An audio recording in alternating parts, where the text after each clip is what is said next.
Genze Gomba ku ssomero lya Kasaka Secondary School amawulire simalungi ekimotoka kisino truck kiyingiridde essomero eryo era agavayo galaga nti waliwo abasomesa babiri abafudde n'omuyizi embeera bweti bweri nga ne poliisi egakukasiza. Omuvubuka ali mu myaka 30 egy'obukulu agudde mu biriro bya hotspring nga bino bisangibwa mu Katonzi Cell mu wadi y'e Nyakabingo mu disitulikiti y'e Kasese. Omuvubuka onategerekeseko nga Julius yaguddeyo ku ssaawa 9 obudde nga bukya okusinziira nate ku Rahabu Sediki Panda ono nga ssentebe w'ekitundu kino agamba nti omuvubuka ono bamulabyeko olunaku olw'ejjo wabula nga mulamu bulungi okusinziira ku ndabika ye. Nzeguro yasiibye ku stage ng'akora talina buzibu bwonna siina comments yonna gye nyinza mwogerako nti yalina kye yabadde muvubuka ng'akora era very soon mu mwezi ogwokuna abadde yakava kusasula piki ya looni ng'agenda kutandika okuvuga looni naye asobola okubeera omuwanguzi enkya ng'avuga piki eyiye.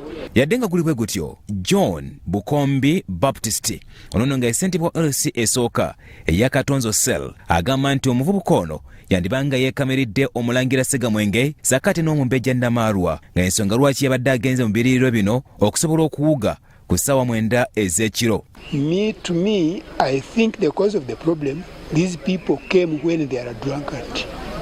And on top of that, they drink, they come without having taken food.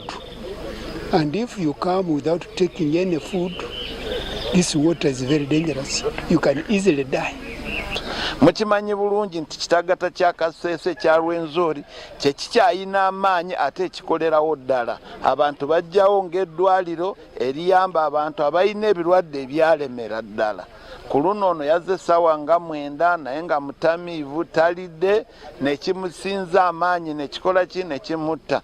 Okusinziira ku Jafari Kigutiya wano wasinzidde nawo abantu abaagala okugenda biriro bino amagezi okusooka ng'okulya olwabeere nga baggumivu olw'amazzi galeme kubatwala butwazi ng'embuto nkalu. Olwekyo njagala kubiriza abavubuka nti no waakiriwo okimanya nti ogenda mu ddwaliro lyaffe ery'ekitagata eryo ojje ng'ofunyemu kyakulya dozi tekusinza amaanyi ate bw'oba okimanyi nti management ya kitagata bw'oboze tubasaba nti omuntu bw'aba mutamiivu tebamukkiriza akole ki abeerewo ate bateekeko omuntu wa standby ng'omuntu abeera ku swimming pool ng'akuuma ebuzibu bwonna. Ye Elikani Baluku ono nga ye manager wa hotspring eno agamba nti bateekawo amateeka amakakali sakati n'okugaana abantu abatamidde okujja mu biriro bino wabula abantu abamu bakozesa olukwesikwesi kulaba nga ate babiyingirira era nga kino bakikola okusobola okulaba nga bataasa obulamu bw'abantu. Mainly at night